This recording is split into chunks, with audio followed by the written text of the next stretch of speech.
That down. Let's move on to this, shall we? Speaking of Avengers Infinity War, one of the really cool characters, well, of course, were the children of Thanos. One of them, maybe even most dominantly, was Proxima Midnight, who kind of set up that amazing scene when she throws her spear and Captain America catches it and steps out of the shadows. One of the greatest moments in the MCU history. Well, the voice of Proxima Midnight was done by an actress by the name of Carrie Coon, who I believe is in White Lotus. Yes, she is. And she was also the mom in the 2 most recent Ghostbusters movies. And she was the voice there. But did you know she was not Proxima Midnight in Avengers Endgame? And because of a pay dispute. Apparently, her husband was being interviewed and kind of gave the story. Now, when they first announced that she wasn't coming back to be in Endgame, they cited schedule conflicts. Okay? Well, apparently that wasn't the case, because this comes to us from The Independent, who wrote this. This is Carrie Coon's husband talking. Speaking in a recent episode of The Ringers, The Big Picture podcast, Letts said that Marvel didn't offer Coon a higher fee for the follow-up film, which is why she said no. I believe Marvel went to her for the second one, that's Avengers Endgame, and they asked her to be in the second one, said Letts. And she said, well, the first one is the most successful movie ever made. Are you going to pay me any more money? And they said, no, we're not going to pay you any more money. She said, wow, you're not going to pay me any more money, then I don't think I'm going to do it. Letts continued. And they said, well, you should feel yourself fortunate to be part of the Marvel Universe, so she declined. In 2020, Coon previously said she had declined the part due to a scheduling conflict. All right. So, I want to point out that her not being in Endgame didn't seem to hurt anything.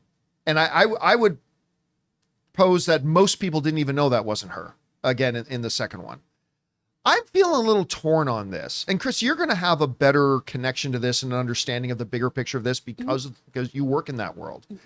For me as an outsider, to a degree, I look at that. Now, I don't know how much she got paid for Infinity War. She's not in a lot of it. So I don't know whether it was a lot or a little. But it's not like they went to her and said, we want you to be in the second one, but we're going to cut your salary in half. They offered to pay her the same amount that she did in the first one. I think Proxima might even be in less of the second one than she was in the first. Probably more so because of this, but yeah. Yeah. And they offered to pay her the same amount of money to be in it. And she said no.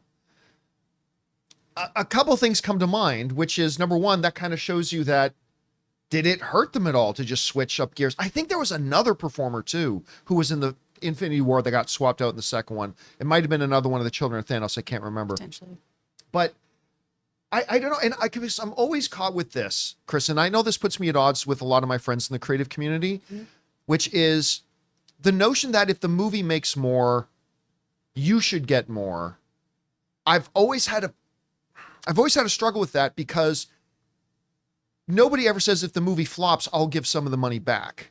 Like it seems to, everybody wants it to be a one-way street.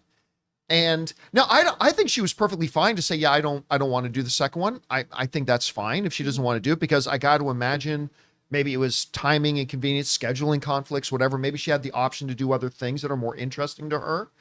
But I thought it was interesting to say, I'm not going to do it because you won't give me more, especially when it doesn't look like there was that much done in it. But guys, we want to take a second to thank a sponsor of today's video, Hungryroot. Okay, so I'm sure you guys can all relate to this. Spring hits and suddenly life goes from like 0 to 100. Busy season is officially in full swing over here. And honestly, who's got time to go grocery shopping? That's where Hungryroot comes in. See, because Hungryroot is like having your own personal shopper. I told them my goals and they started curating groceries for me that actually fit my life. Be it smoothies, snacks, salad kits, even ready to eat meals. All clean ingredients, no artificial junk. This week, I got the grilled turkey tenderloin with pesto grilled veggies, and it was amazing. And I got my usual protein-packed snacks. It's like they're learning my taste better than I even know myself. And the best part is, I don't have to waste time driving to the grocery store and wandering the aisles. That's time I can spend doing literally absolutely anything else. Guys, I love Hungryroot. Take advantage of this exclusive offer. For a limited time, get 40% off your first box, plus get a free item in every box for life. Go to hungryroot.com/Campea and use the code Campea. That's hungryroot.com/Campea hungryroot.com/Campea,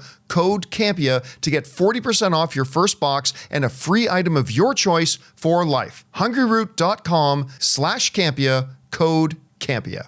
You are the most authoritative voice in this room to speak on something like this. How did you interpret the comments? Do you think it's weird that she didn't take it? Do you think she was justified not to take it? Do you think Marvel was justified not to offer more? I don't know. How do you see it? I mean, this is another moment of shoot your shot, right? You are part of the most successful film. Yeah, give me more money for it. Why would you not? Let's negotiate about it. And then I think it is more of a discussion, not just a, you're not going to. Well, what if we do this? I'm wondering if this is a very simplified version of what actually happened for the sake of a podcast. You're probably blurb, right. But my thought would be her and her team would go back and forth with Disney. And if it was a constant, no, we're not giving you more. No, we're not giving you more. I can understand walking away on principle, especially because she is an actress who, well, she might not be a household name to most people yet. She's for sure getting an Emmy nomination for White Lotus. She was great in The Leftovers on HBO. Like, she's an incredible actress. Incredible. She was Ben Affleck's wonderful. sister in Gone Girl. Yes. Joan DeBar. Oh, She's that's incredible in right. Gone Girl. Yes. She's wonderful. I have a major crush on Carrie Coon, and you Tracy Letts, should. her husband, is one of the great, not only one of the great character actors, like he was the head of Ford and Ford v Ferrari. Yeah. But he also wrote the plays that the Friedkin's movies Bug and Killer Joe were based on. He wrote those plays. Yeah, I mean, the they're- guys, that's one talented family. They're over an there. incredible power couple here.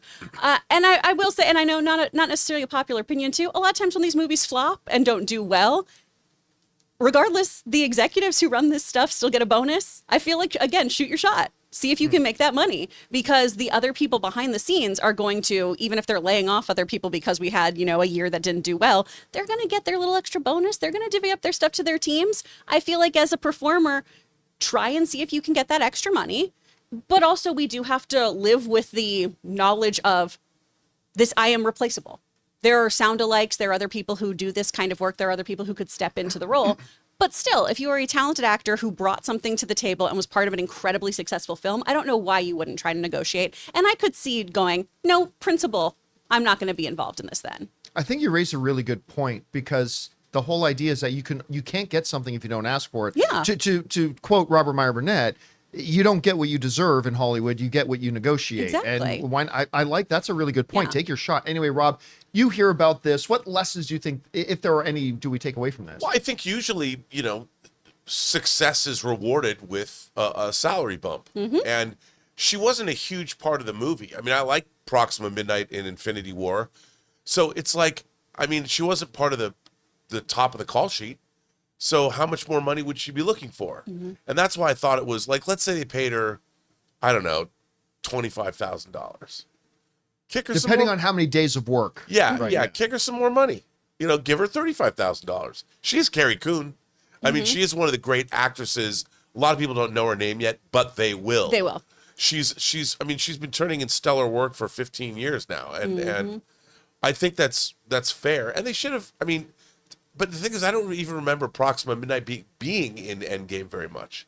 She's in the battle, I think. She's in the battle in the background. Yeah. She doesn't. She has that great fight between, like, she basically takes on the trio of Black Widow, Okoye, and Yeah. Scarlet Witch. Yeah. And with setting up one of the great lines in the movie was Okoye's, "Why has she been up there?" Talking about Scarlet Witch. Well, in Yeah, yeah. Infinity War, yeah, but in Endgame. Oh, you're right. That was an Infinity War. Yeah. That was an Infinity Yeah. War. In line. You're right. Endgame- You're right. You're right. Oddly enough, though, because I was looking that up, and she is the second to last to be dusted right before Thanos. She's holding the big guy. I can't remember his name of the four. Yeah, you know? their Hulk, their Hulk guy. And then she's way off in the background, and then she gets dusted, and then Thanos. Was that Call Obsidian? So that's, But I mean that raises the thing for the studio is that, well, why would we give her $10,000 more when we can get somebody else and the audience won't even know, Right. and it's not going to hurt our film at all?